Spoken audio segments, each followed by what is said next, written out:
Last and civics, power sharing part 2. So last time we had looked up to the forms of power sharing. Now let us go into detail of forms of power sharing.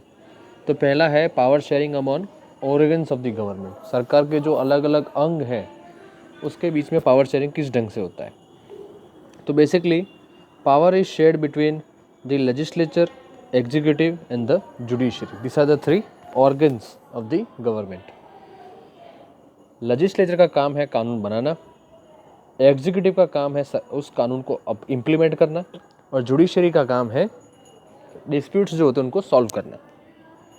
Executive में you have your prime minister and the council of ministers in the country, and in state you will have chief minister and his council of ministers. Legislature में at national level you have the Lok Sabha and the Rajya Sabha known as the parliament, और state level पे you have your Vidhan Parishad and Vidhan Sabha और state legislative assemblies. Legislature, executive and judiciary keep a check on each other. ये तीनों क्या करते हैं? एक दूसरे पे नज़र रखते हैं और एक दूसरे की काम करने की तरीक़ों पे भी ध्यान रखते हैं। This results in balance of power among various institutions. इससे क्या होगा? एक दूसरे पे चेक रखने के कारण पावर का जो बैलेंस है वो तीनों के बीच में बना रहेगा। This arrangement is also called a system of check and balance. इस सिस्टम को क्या कहा जाता है? Check and balance system. ठीक है। Now at different levels of government. तो basically you have your three levels of government: central government, state government and local self government. Under this arrangement तो जो भी पावर होगा वो बटेगा कहाँ पे? सेंट्रल गवर्नमेंट में, स्टेट गवर्नमेंट में, लोकल सेल्फ गवर्नमेंट में। अब ये पावर शेयरिंग किस ढंग से होगा? It is through three lists. You have your union list, you have your state list, ठीक है, and the concurrent list. Union list में सेंट्रल गवर्नमेंट के पावर्स हैं, स्टेट लिस्ट में स्टेट गवर्नमेंट के, और कॉन्करेंट लिस्ट में दोनों को साथ में काम करना होता है। इसके अलावा एक और कैटेगरी है रेजिडियरी पावर्स, वो सिर्फ सेंट्रल गवर्नमेंट के पास होते हैं। ये आएगा आपके फेडरलिज्म लेसन में। ठीक है। अब power sharing among different social groups. अब समाज के जितने अलग अलग ग्रुप्स हैं उनके बीच में under this arrangement government and administration gives space to the diverse social group. अब ये जो पावर शेयरिंग का फॉर्मूला है इसके अंदर सरकार के अंदर और जिस ढंग से हमारा देश चलता है उस एडमिनिस्ट्रेशन के अंदर सभी को रिप्रेजेंटेशन दिया जाता है, सभी को जगह दी जाती है through reservations. Now in this way minority communities get a fair share in power. Now you can have minorities in terms of religion, minorities in terms of caste. ठीक है। तो हर किसी को इसमें अरेंज किया जाता है।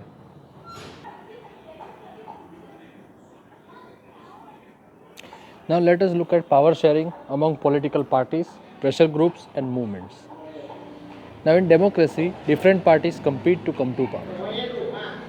हर कोई पार्टी चाहती है कि वो पावर में आए, या तो वो मेजोरिटी के साथ पावर में आते हैं या फिर आपस में कोलिशन बनाते हैं। जैसे in case no party gets majority then two or more parties form an alliance to come to power and form coalition government. अगर किसी पार्टी को मेजोरिटी नहीं मिलती तो दो या दो से ज़्यादा पार्टियाँ साथ में होकर अलायंस बनाती, गठबंधन करती है, और तब कहीं जाके वो कोलिशन गवर्नमेंट्स बनाती है। ठीक है। ये पॉलिटिकल पार्टीज की बात हो गई। अब बारी है प्रेशर ग्रुप्स की। प्रेशर ग्रुप्स वो ग्रुप्स है जो जिसमें एनजीओस, एक्टिविस्ट्स ये सब आते हैं। अब ये भी सरकार पे एक प्रेशर बनाते हैं जिसके ज़रिए सरकार भी उनकी बातों को सुनती है, और अगर ऐसी कोई बात हो कि जिसके ज़रिए नुकसान होने की शंका रहती है लोगों का, ऐसे लॉज को बनने से ये लोग रोकते हैं और लोगों के इंटरेस्ट की चीज़ों को बाहर लाया जाता है। और मूवमेंट्स यानी जितने भी आंदोलन होते हैं, ठीक है, ये भी सरकार पे प्रेशर का काम करती है और इनका भी पावर शेयरिंग में हिस्सा है। Now there are two examples of power sharing, one is Belgium and Sri Lanka. Let us see Belgium. Now Belgium is a federal monarchy in western Europe. Belgium क्या है? वेस्टर्न यूरोप में एक देश है जो फेडरल मोनार्की, मतलब वहाँ पर इलेक्टेड गवर्नमेंट तो है लेकिन वहाँ का हेड कौन होगा? हेड ऑफ द स्टेट राजा होगा। ठीक है। जैसे इंडिया में प्रेसिडेंट है, वैसे वहाँ पे राजा होगा, ठीक है। India is a republic demo, ठीक है, India is a republic, whereas Belgium is a federal monarchy. Now it is the founding member of the European Union and hosts the EU's headquarters as well as those of other major international organizations such as NATO. अब Belgium जो है वो Europe के अंदर पड़ता है, इसी कारण से टेक्निकली वो one of the founding members हैं यूरोपियन यूनियन का, ठीक है। और ईयू के हेडक्वार्टर्स भी वहीं पर है, ब्रसेल्स में, उसके कैपिटल में। और सिर्फ ईयू के ही नहीं, उसके अलावा और भी ऐसी ऑर्गेनाइजेशंस हैं जिनके हेडक्वार्टर्स वहाँ पर स्थित है, जैसे नाटो। नाटो क्या है? NATO is the North Atlantic Treaty organisation.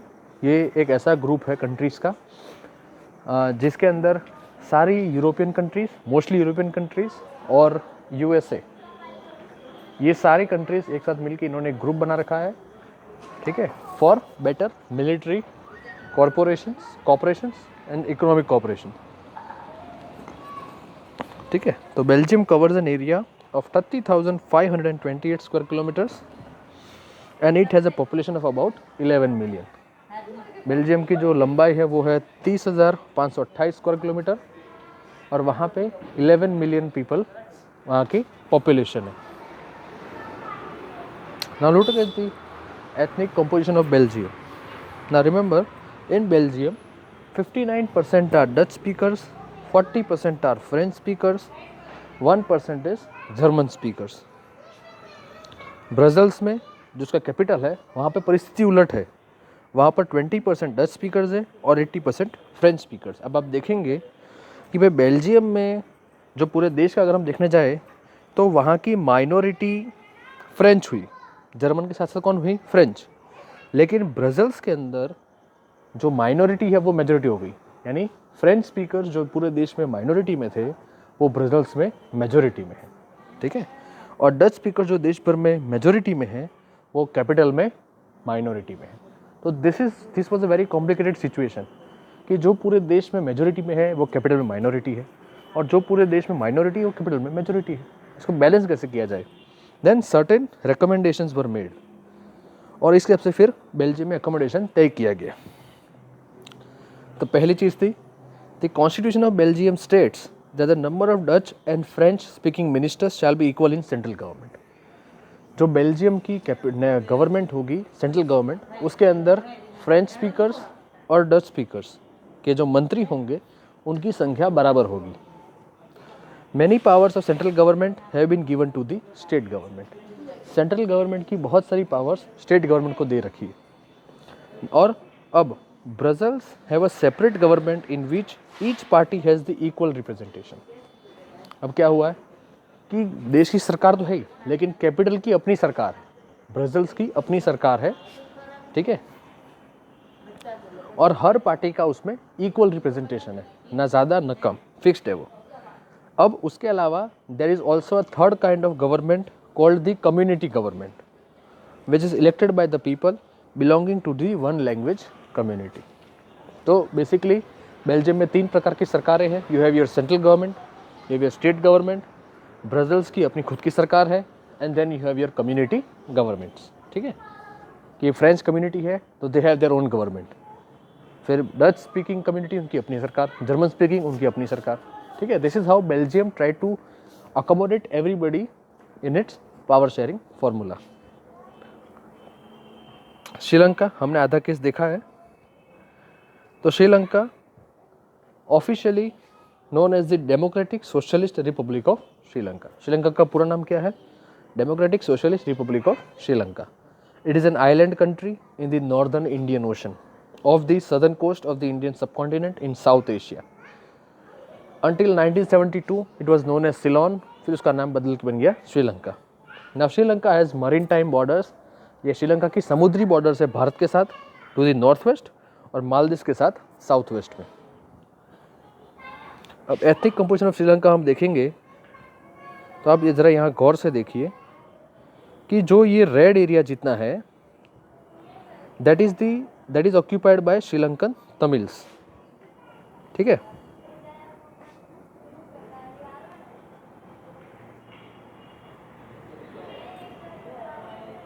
Just a minute.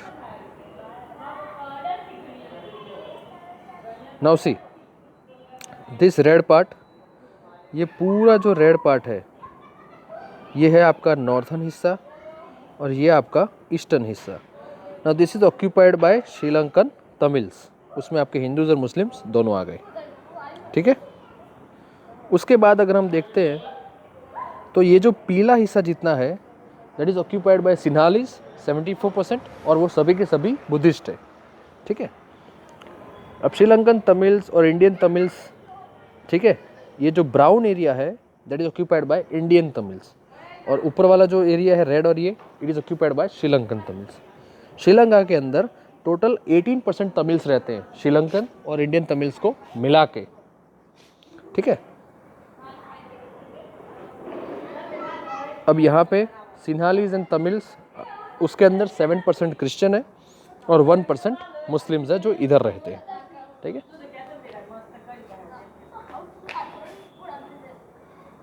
ना Sri Lanka emerged as an independent country in 1948। Sri Lanka आज़ाद हुआ साल 1948 में। Government took many steps to establish majoritarianism. हमने आगे देखा कैसे 56 में एक्ट लाया गया, सिन्हाली को ऑफिशियल भाषा डिक्लेयर किया गया, सिन्हाली स्पीकर्स और फॉलोअर्स को गवर्नमेंट जॉब्स और यूनिवर्सिटी पोजीशन में प्रेफरेंस दिया जाने लगा। उसके बाद बुद्धिज्म जो उनका स्टेट रिलीजन बन गया, it was supported and protected by the government, ठीक है। तो ये सारे स्टेप्स थे जो श्रीलंका को मेजोरिटेरियनिज्म की तरफ ले गए। In 1956 an act was pass to recognise Sinhala as the official language of Sri Lanka. फिर आपको जैसे मैंने आपको बताया कि यूनिवर्सिटी पोजीशन या गवर्नमेंट पोजीशंस हो, सिन्हालीज को प्रेफरेंस मिला। और सबसे आगे क्या हुआ कि Sri Lanka was insensitive to Tamil language and culture. Sri Lanka और उसकी सरकार, वहाँ के लोग तमिल्स के प्रति they were not really supportive and kind, they were usually insensitive, ठीक है। उनको तमिल्स, उनकी कल्चर लैंग्वेज से बहुत नफरत होती है, आज भी ये परिस्थिति है। इसी कारण से श्रीलंका में सिविल वॉर हुआ। द सिविल वॉर जो श्रीलंका में हुआ, in 1980s several political organisations were formed demanding an independent Tamil Eelam. Eelam का मतलब होता है state in northern and eastern parts of Sri Lanka. 1980 में पॉलिटिकल ऑर्गेनाइजेशन ने क्या किया, उन्होंने एक अलग तमिल स्टेट की डिमांड की, which would comprise the area of this north and east. इसको मिला के उन्होंने कहा कि एक अलग स्टेट बनाया जाए जिसमें तमिल्स रहें, ठीक है। लेकिन वहाँ की सरकार को मंजूर नहीं था। The distrust between the two communities turn into wide spread conflicts. फिर क्या हुआ कि एक छोटी सी बात पे शुरुआत हुई, उसके बाद ये दो कम्युनिटी सिन्हालीज और तमिल्स, इनके बीच में कॉन्फ्लिक्ट्स बढ़ता गया और फिर इसने एक युद्ध का रूप ले लिया, ठीक है।